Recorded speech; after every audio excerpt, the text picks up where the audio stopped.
Jack London, The Unexpected Part 4.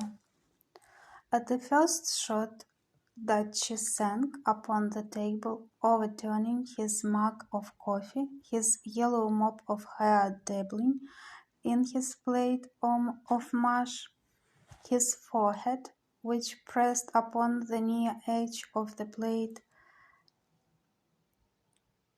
tilted the plate up against his hair at an angle of 45 degrees.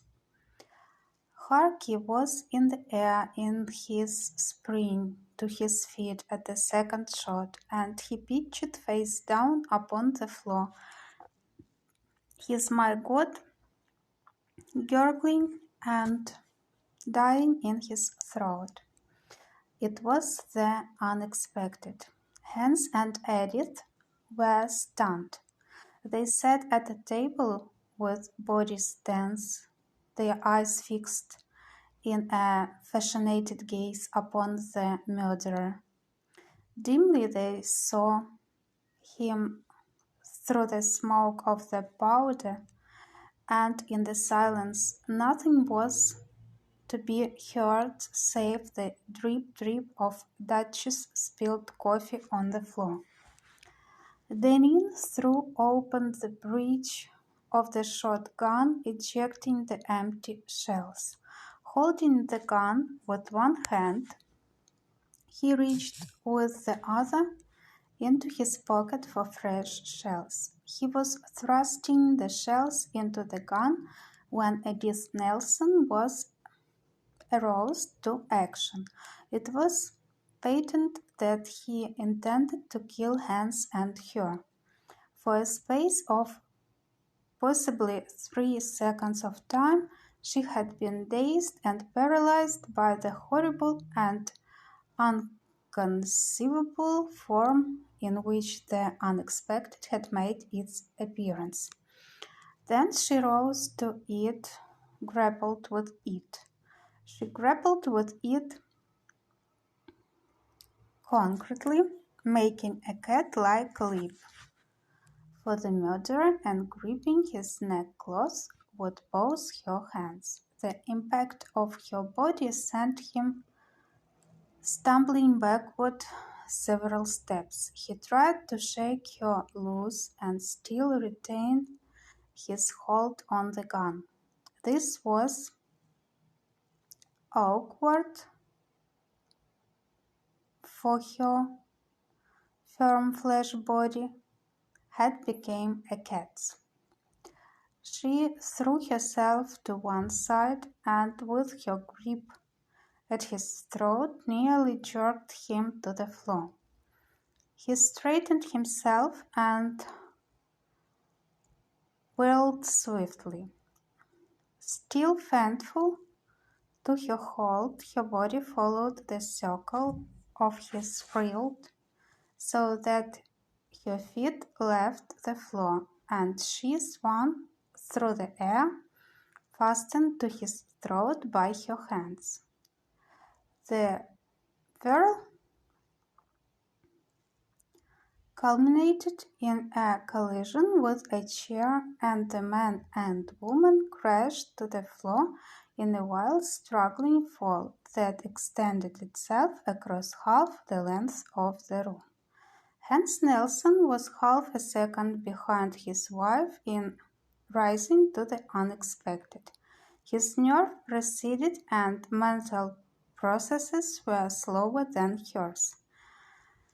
His was the grosser organism, and it had taken him half a second longer to perceive and determine and proceed to do.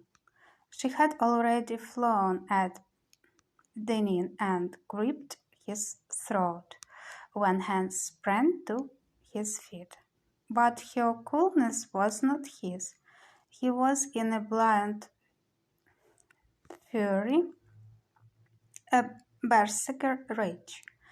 At the instant he sprang from his chair, his mouth opened, and there issued forth a sound that was half roar, half bellow.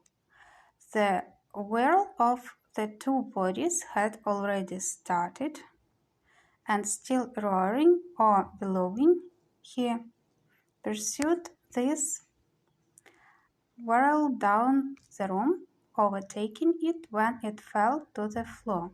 Hans hurled himself upon the prostrate man, striking madly with his fists.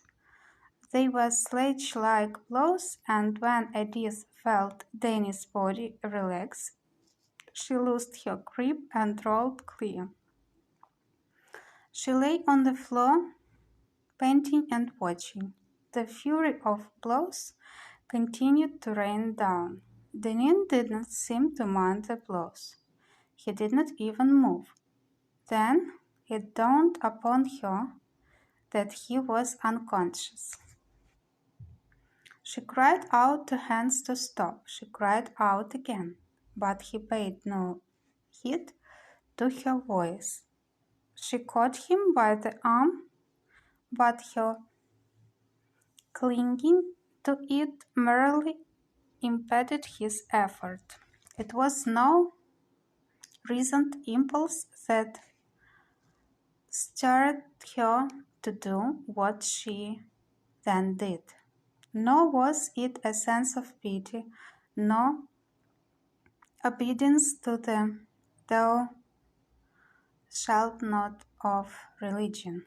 Rather was it some sense of law, an ethic of her race and early environment that compelled her to interpose her body between her husband and the helpless murderer. It was not until Hans knew he was striking his wife that ceased. He allowed himself to be shoved away by her in much the same way that a ferocious but obedient dog allows itself to be shoved away by its master. The analogy went even further. Deep in his throat, in an animal-like way, Hans's rage still rumbled, and several times he made as though to spring back upon his prey, and was only prevented by the woman's swiftly interposed